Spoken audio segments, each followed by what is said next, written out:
হ্যাঁ গুরু, কি হয়েছে কাকা? গ্যাঞ্জাম লাগাই দিলি তো। হ্যাঁ, কিসের গ্যাঞ্জাম? সকাল সকাল নাটক করতেছো নাকি কাকা? নাটক মুখ সামলায় কথা বল, মালিকের ইজ্জত দিয়ে কথা বলতে হয়। রোজ রাতে যে ইজ্জত বেচে তার আরো ইজ্জত লাগবো কাকা। পাংখা গজায় গেছে তোর। দারোগারে ডায়লগ মারতে গেছিলি কেন? এনে কি সিনেমা চলতেছে? হ্যাঁ, দারোগা যদি এখন কোনো কাহিনী করে, ঝামেলা করে, তাহলে জবাব কেনা দিব তোর মায়? এই, মানা মানা, আমার মা নিয়ে কোনো কথা হইব না। জানে মেরে দিব, লাশ ফেলে দিব, এখানেই পুঁতে দেবো শালা। বেগম জান, ও তোমার সামনে আমারে মারার কথা বলতেছে আর তুমি বলতেছো আসতে। মালার জন্য খুব ভালো একটা খদ্দের পাইছি, আমি ওরে নিয়ে আইতেছি। মালা কোথাও যাইবো না, মালার গায়ে জ্বর। এই মালারে নিয়ে আয় তো। এই, বললাম তো মালা কোথাও যাইব, মালার গায়ে প্রচন্ড জ্বর। বেগম জান, যারা ধান্দা করে তাদের বইলা দাও, এই লালকুঠিতে কিছু নিয়মও আছে।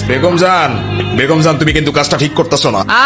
বললাম তো আমি দেখতেছি। আজকে বেগম জানের লেগা তুই পাইছে গেলি গুরু। মাইরা যাও না কাকা, নাইলে পরে আফসোস করবা।